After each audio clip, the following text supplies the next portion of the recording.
Well, good morning, boys and girls. This is Miss Nancy coming to you from the Upper Chichester Library, and this is our books for babies. And I'm going to start off by doing some nursery rhymes with you. Some you may have heard before, some we may have done together before, and some may be new. Now, here's something that I know a lot of parents play with their children. It's called patty cake, patty cake.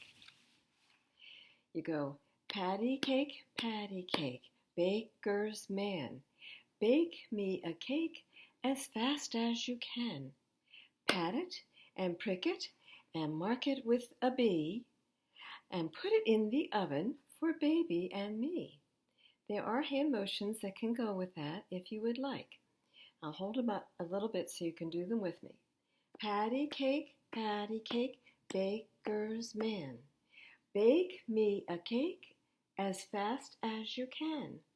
Pat it and prick it and mark it with a B and put it in the oven for baby and me. Okay, now I'm going to show you the picture that went along with that. This was patty cake, baker's man. Bake me a cake as fast as you can. Pat it and prick it and mark it with a B and put it in the oven for baby and me. Now there's some other ones in this book that I would like to do with you. This is actually a Mother Goose book, sort of a compilation of a lot of different nursery rhymes. This is Tweedledum and Tweedledee. Okay. Tweedledee and Tweedledum resolved to have a battle. For Tweedledum said Tweedledee had spoiled his nice new rattle. Just then flew by a monstrous crow, as big as a tar barrel, which frightened both the heroes so, they quite forgot their quarrel. Now here is another one, and this is called Anna Elise. Looks like she's sitting in a pail, doesn't it? Anna Elise, she jumped with surprise. The surprise was so quick, it played her a trick. The trick was so rare, she jumped in a chair. The chair was so frail, she jumped in a pail. The pail was so wet, she jumped in a net. The net was so small, she jumped on a ball. The ball was so round, she jumped on the ground, and ever since then, she's been turning around. Let's see what this one is. I put markers so that I could get to them quickly. Okay, this says Silly People Rhymes. Mary, Mary, quite contrary, how does your garden grow? With silver bells and cockle shells and little maids all in a row. You can see the maids all in a row here. I can remember that one from when I was a little girl, my mother telling me that one, whenever we would go out into my dad's garden. Now this is called Play Days. And it looks like she is playing with a ball. How many days has my baby to play? Saturday, Sunday, Monday, Tuesday, Wednesday, Thursday, Friday, Saturday, Sunday, and Monday. Hop away, skip away, my baby wants to play. My baby wants to play every day. And I bet you like to play every day too. Now this one is about 3 blind mice. 3 blind mice, 3 blind mice. See how they run, see how they run. They all ran after the poor farmer's wife, who has been afraid of mice all her life. Did you ever think you'd see such a sight as 3 blind mice that create such a fright? And there's even a little song that goes with this one. 3 blind mice, 3 blind mice, see how they run, after the poor farmer's wife, who has been afraid of mice all her life.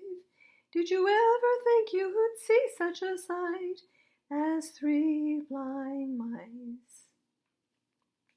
You can always sing that as well as say it. And I thought this was a cute one. Now, this is one I had never heard before, but I liked the picture. I bought a dozen new-laid eggs from good old Farmer Dickens. I hobbled home upon 2 legs and found them full of chickens. I just thought that was a cute picture that you might enjoy.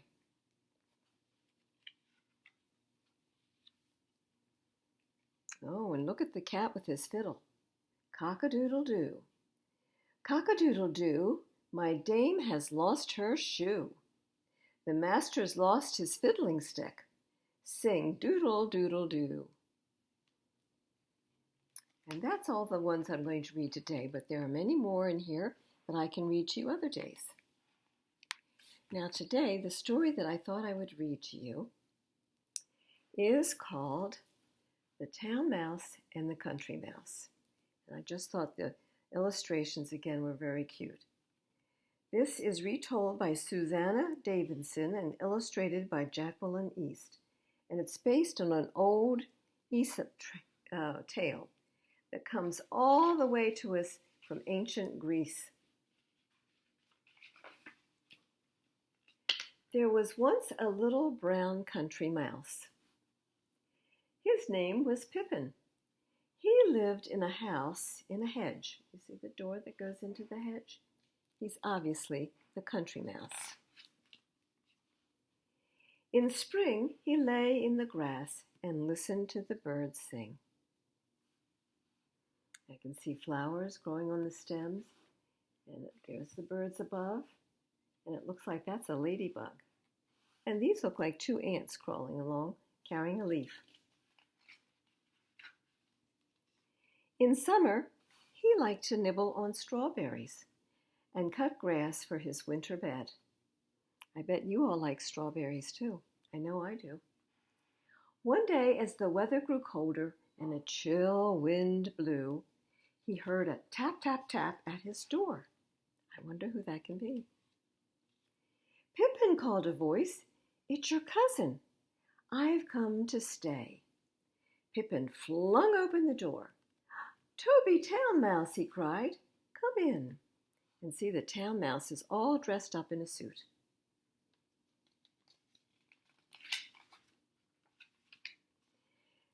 Pippin made Toby a seat from soft, squishy moss. It's too damp, said Toby Town Mouse. Pippin took Toby on a walk, and he went, achoo, achoo. Apparently, the flower smells made him sneeze. Smell the pretty flowers, Pippin said, but the flowers just made him sneeze and sneeze and sneeze. That night, Pippin went to his food store. He picked out his best nuts and berries. After all, he has company, and he wants to share the best of his food with them. "Rrr," said Toby Town Mouse. "I hate nuts." "Is this all you have? In town, we eat like kings."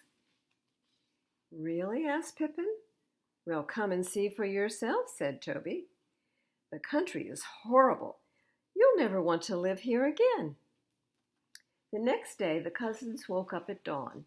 You see, they're both sleeping under a leaf. "We'll take the train," said Toby.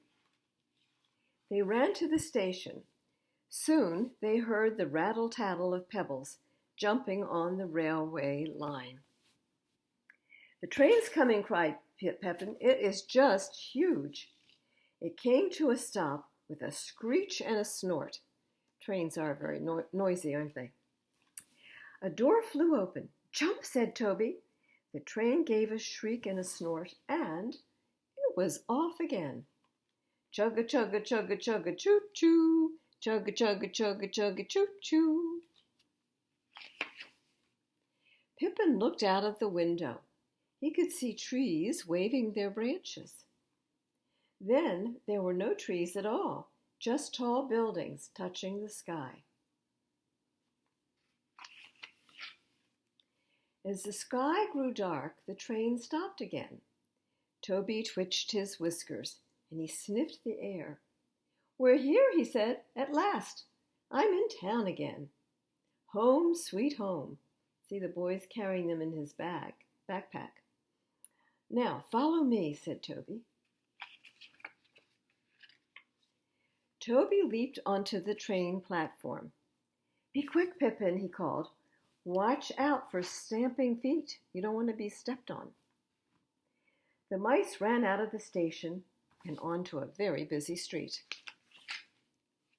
Pippin gasped. There was so much noise. The cars vroomed, their horns beeped, and the smells. Pippin sniffed his first sausage and coughed on the smoke. "Out of my way," said the driver of the car. Beep, beep, ding-a-ling. There was just all kinds of noises in the city. "And this," said Toby proudly, pointing his paw, "is my house." He crept in through a small hole, and Pippin followed him. They ran down dark corridors under the floor, of course, and up secret stairs behind the walls.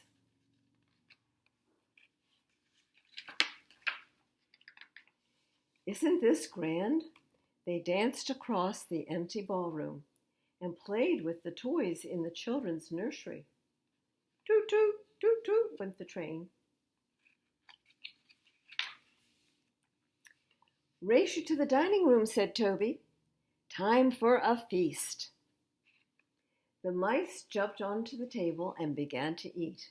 Oh my, looks like they were working on this pie. They nibbled on pie. They licked up the cream.